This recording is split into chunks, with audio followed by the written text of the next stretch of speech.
Salvatore Adamo admet se préparer au mariage religieux. Il apprécie beaucoup ça. Ils ont finalement eu un beau mariage et ont vécu heureux ensemble pour toujours. À plus de 80 ans, alors que beaucoup de gens ont choisi le silence et se sont retirés des projecteurs, Salvatore Adamo, la voix d'or du monde, a soudainement touché le cœur des fans lorsqu'il a officiellement admis.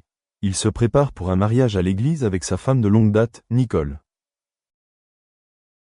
Après plus d'un demi-siècle passé ensemble, traversant de nombreux hauts et bas, les deux ont finalement décidé d'organiser une cérémonie solennelle devant Dieu, comme un témoignage sacré et profond de leur amour intemporel.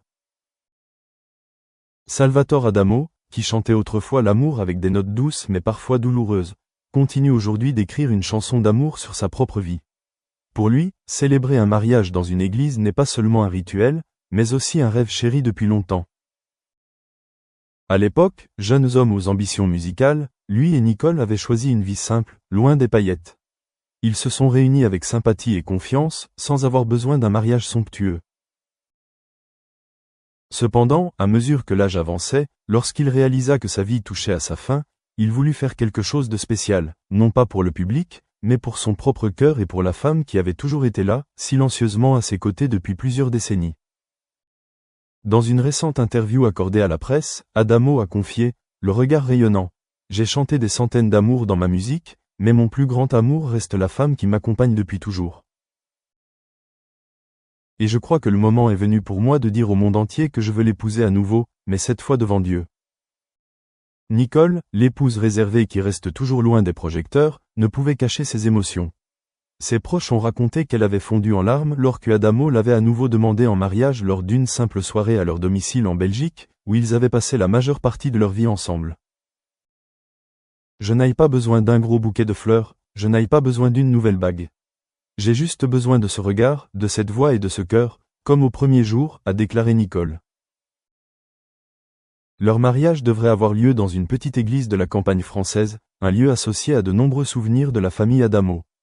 Bien qu'aucune date précise n'ait été annoncée, les médias et les fans attendent chaque petite information de ce couple vétéran.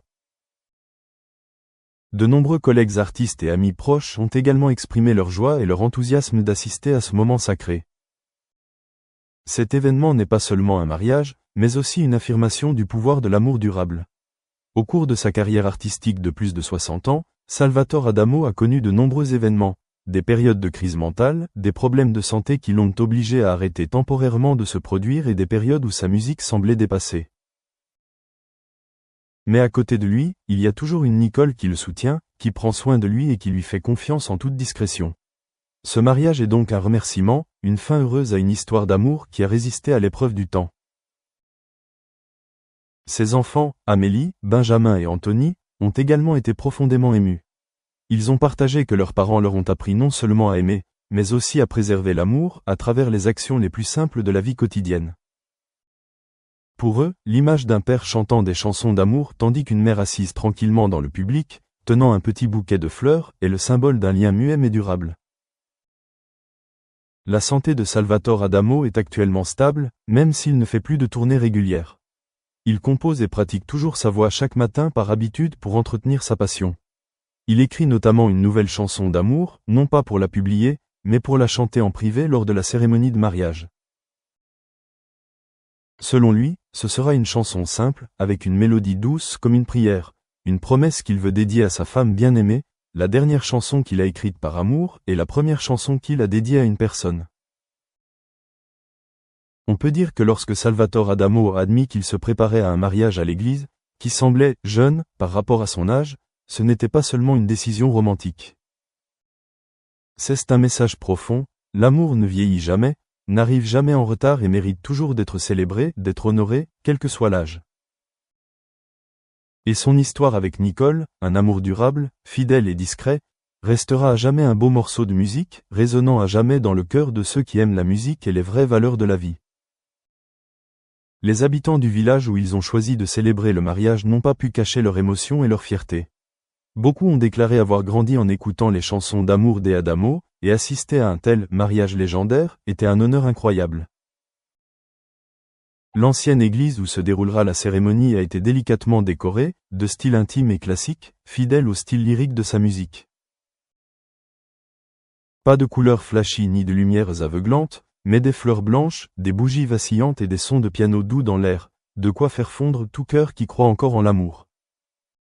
L'événement a également créé une vague d'émotions sur les réseaux sociaux. Des fans du monde entier, de la France, de la Belgique, de l'Italie au Japon, où Adamo avait autrefois une large base de fans, ont envoyé leurs vœux et exprimé leur admiration pour un amour calme mais profond. Beaucoup de gens disent avoir retrouvé foi en l'amour durable grâce à l'histoire du couple. Salvatore Adamo, bien qu'il ait atteint un âge que beaucoup de gens appellent l'autre côté de la vie, conserve toujours un comportement calme. In the workplace, this thing is changing. Thank you. Thank you.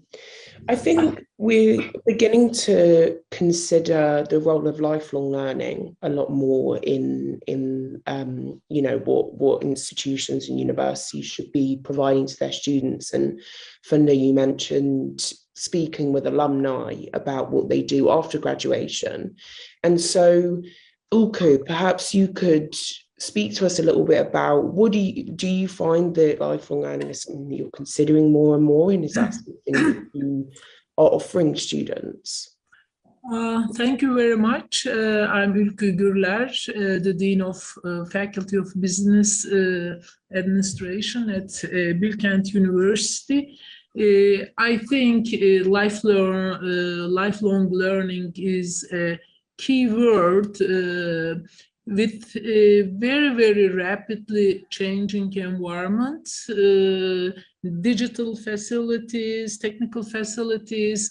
Yes, we try to teach them to our students, but then they become obsolete so fast. So one technology that they have learned when they are in, let's say, second year or third year, when they graduate, they find that it's already not existing. So I think with this very rapidly changing world and environment, an attitude about lifelong learning is very important. That is a sustainable learning. If we cannot really impose this kind of perspective to our students in education, then they will not be able really to retain their positions in the long run in their jobs.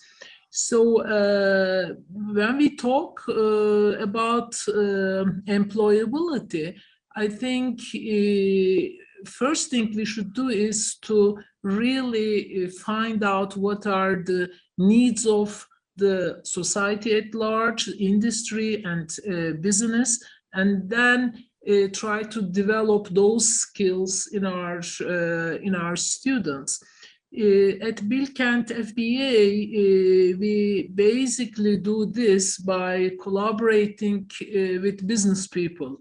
So we also have advisory boards in different levels, like senior level advisory boards, which is composed of very top level CEOs of some companies. We have program advisory boards